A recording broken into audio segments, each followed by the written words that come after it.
문명을 만든 유일한 종이 바로 인간입니다. 인상 깊은 어떤 변화가 뭐냐면 바로 사피엔스의 놀라운 확산입니다. 모든 생명체 중에서 인간이 가장 공감력이 뛰어나다는 거예요.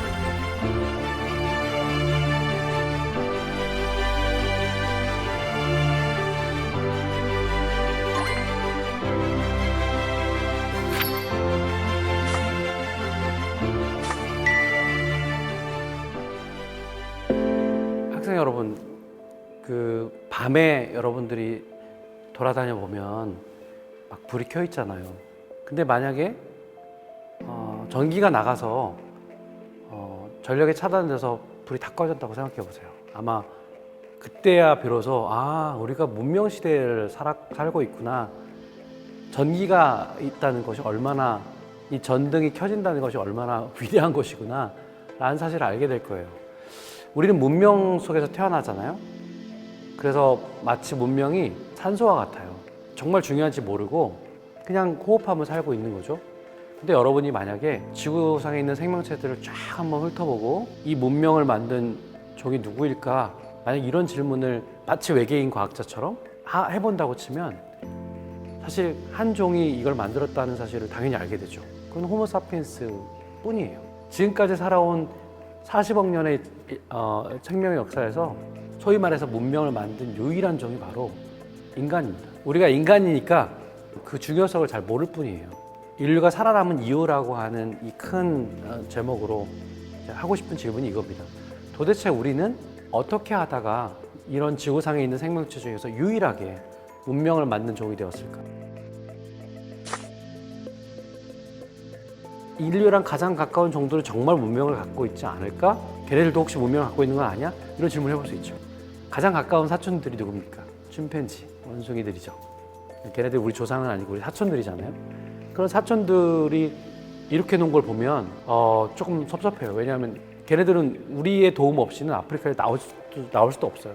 또 우리는 어떻습니까? 한 30만 년 전쯤에 호모 사피엔스가 나왔는데 그 더 거슬러 내려가면 한 600만 년 전쯤에 침팬지와 인간이 갈라서 나왔어요. 여러분 600만 년이면 어마어마한 기간이니까 뭐 그렇게 달라질 수 있겠다 생각하지만 진화의 관점에서 보면 굉장히 눈 깜짝할 만한 시기예요. 짧은 시간입니다. 짧은 기간 동안에 우리와 침팬지는 완전히 다른 길을 걸었어요. 아프리카에서 우리 도움 없이 나올 수 없는 그런 존재가 됐다면 우리는 아프리카를 탈출해서 문명을 만들게 됐죠. 도대체 무엇 때문이었을까요? 무엇이 우리와 침팬지의 다른 경로를 만들어냈을까요? 많은 사람들이 그렇게 생각합니다. 침팬지 생각하면 우리보다 좀 멍청하지. 우리는 더 침팬지보다 똑똑하지. 이렇게 생각합니다. 침팬지에게는 과학이 없지. 뭐 중력을 이해해서 몸으로 막 이렇게 막 나무 사이를 날아다니지만 침팬지 사회에는 뉴턴 같은 존재가 없지. 이렇게 얘기할 수 있어요. 한 30-40년 전부터 이 질문에 대해서 다시 말해서 어떻게 우리 사피엔스만 문명을 만들게 됐을까라고 하는 이 질문에 대해서 과학자들이 굉장히 흥미로운 대답을 찾기 시작했어요. 우리가 생태적 지능, 다시 말해서 자연 세계를 잘 이해하고 활용할 수 있는 그런 과학 기술을 갖고 있다는 건 오케이. 그것만으로는 문명을 계속 축적할 수는 없었다라는 얘기를 하기 시작했어요. 이 강의를 듣고 있는 여러분들이 다 아인슈타인 같은 천재라고 생각해 보세요. 한 100만이 있어요. 과학 기술 잘 이용하고 뭐도 잘 만들어내요. 에디슨 같은 사람이 100만 명 있다고 생각해 봅시다. 근데 그들이 만들어낸 걸 가지고 만약에 다른 사람들을 지배하기 위해서, 파괴하기 위해서 그런 과학 기술을 활용했으면 문명은 나올 수는 있지만 축적되기는 어렵겠죠. 계속 파괴가 일어날 거기 때문이죠. 우리가 인간이기 때문에 좀 민망해서 우리가 대단한 존재입니다 이렇게 얘기하기 어렵잖아요. 또 뭐 기후위기도 만들어내고 그러니까 우리가 좀 주눅이 들어있긴 하지만 사실 지난 30만 년 더 내려가면 한 1000만 년의 역사에서 지구상에서 가장 인상 깊은 어떤 변화가 뭐냐면 바로 사피엔스의 놀라운 확산이에요. 우리만이 문명을 만들었습니다. 그래서 제가 제일 싫어하는 게 뭐냐면 동물에게로부터 배우자라고 하는 겁니다. 많은 사람들이 야 인간은 너무 잔인하지 않아? 동물에게부터 배워야지. 동물은 그래도 뭐 서로 막 정겨운 것 같고 싸움도 없는 것 같고 아니에요. 수많은 인간에 대한 동물에 대한 이 세상에 대한 수많은 과학적 연구의 귀결은 뭐냐면 이 모든 생명체 중에서 인간이 가장 공감력이 뛰어나다는 겁니다. 여러분 전 세계를 다니면서 처음 보는 사람, 일본이든 어디 뭐 아프리카 갈 수도 있어요. 아프리카에 갔는데 누구를 만났는데 만나자마자 하이 그러잖아요. 그런 종은 어디에도 없어요. 다 싸울 태세를 하고 그러죠. 왜냐면 낯선 존재니까. 근데 우리는 처음 본 친구에게 손을 내밀고 뭐 필요한 거 있으세요? 라고 말한 유일한 존재예요. 우리의 행동이기 때문에 그 가치를 모를 뿐이에요. 전 세계에서 지금까지 살아온 동물 중에서 이 정도로 다정한 동물은 없습니다. 다정하고 그리고 협력을 잘하고 남에게 배려하고 그렇기 때문에 문명이라는 것이 파괴도 되지만 어느 순간 계속 축적이 일어나는 겁니다. 우리 세계에 왜 전쟁이 없었겠어요? 러시아와 우크라이나 전쟁하고 있잖아요. 중국과 미국이 전쟁할지도 모르잖아요. 자, 하지만 그럼에도 불구하고 우리가 이 정도까지 문명을 만들었다는 것은 그 전쟁을 통해서 또 뭔가 더 큰 공동체를 만들어내고 진 그런 집단을 또 받아들이고 점점 더 이렇게 공간의 반경을 넓혀왔기 때문입니다. 뭔가 프라이드를 가질만 해요. 우리가 어떤 성공을 했는가를 물어봤을 때 여러분이 되게 존경하고 싶은 사람이 있어요. 되게 성공적인 인생을 살았어요. 프로젝트를 위해서 그 사람이 인터뷰를 해요. 선생님 정말 너무너무 훌륭하시고 성공하신 분 같은데 왜 성공하셨는지 정말 저희가 알고 싶습니다. 선생님이 이렇게 대답을 합니다. 나는 되게 똑똑하긴 했어요. 일을 잘했거든요. 근데 나는 정말 다른 사람하고 일을 많이 했습니다.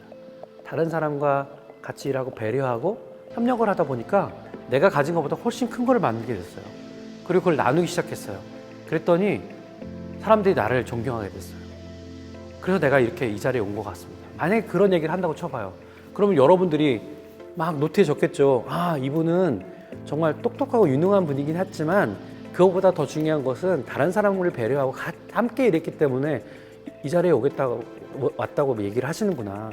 참 훌륭하다. 이렇게 적지 않겠어요? 근데 여러분들이 생각을 해보세요. 진짜 성공의 비법을 물어봤는데 제가 공감을 더 잘해서 성공했어요 라고 대답을 하고 있는데 그 대답이 정말 맞는 대답이라면 여러분 비법을 알게 된 거잖아요. 근데 우리 사회는 어떻습니까? 우리 사회는 유능한 걸 되게 좋아하죠. 누구 공감했다고 막 칭찬해 주지 않아요. 공감했다고 서울대에 입학하지 않아요. 저는 이게 되게 이상한 거라고 생각해요. 자, 우리 인류가 어떻게 해서 유일하게 문명을 만든 존재가 됐고 그리고 점점 더 공감의 반경을 넓혀오는지를 생각해 보면 결국 타자와의 어떤 고통, 타자의 고통을 잘 이해하고 무엇을 원하는지를 잘 들어주고 그리고 받아들여주고 했던 그 역사가 우리를 만든 겁니다. 여러분 30년 전만 해도 길거리에 지나가는 강아지를 누가 발로 차도 경찰서에 끌려가진 않았어요. 뭐라고 할지 모르지만 범죄는 아니었습니다. 그럼 여러분 어떻습니까 지금은? 동물들도 우리와 마찬가지로 고통스러운 상황을 피하는구나. 얘네들도 우리처럼 의식이 갖지 않지만 동물권을 인정해야지 라고 하는 예전엔 갖지 못했던 새로운 공감의 반경이 생긴 거죠. 자, 근데 문제는 뭐냐? 앞으로 여러분 1편에서 그런 얘기 했잖아요. 로봇도 돌아다닐지 모르고 사이보그도 돌아다닐 것입니다. 그랬을 때 어떻게 해야 됩니까? 자, 그들도 우리와 함께 똑같은 인간으로 혹은 똑같은 인간이라고 똑같은 권리를 가진 존재로 받아들일 것인가? 이게 우리에게 남아있는 공감의 반경과 관련된 챌린지, 도전이에요. 인공물에게까지 우리의 공감을 뻗칠 수 있을까? 그 미래에는 도대체 그러면 어떤 걸 준비해야 되는가? 2편에서는 우리가 어떻게 그러면 우리가 여기까지 오게 됐는가? 우리의 성공의 비법이 무엇인가?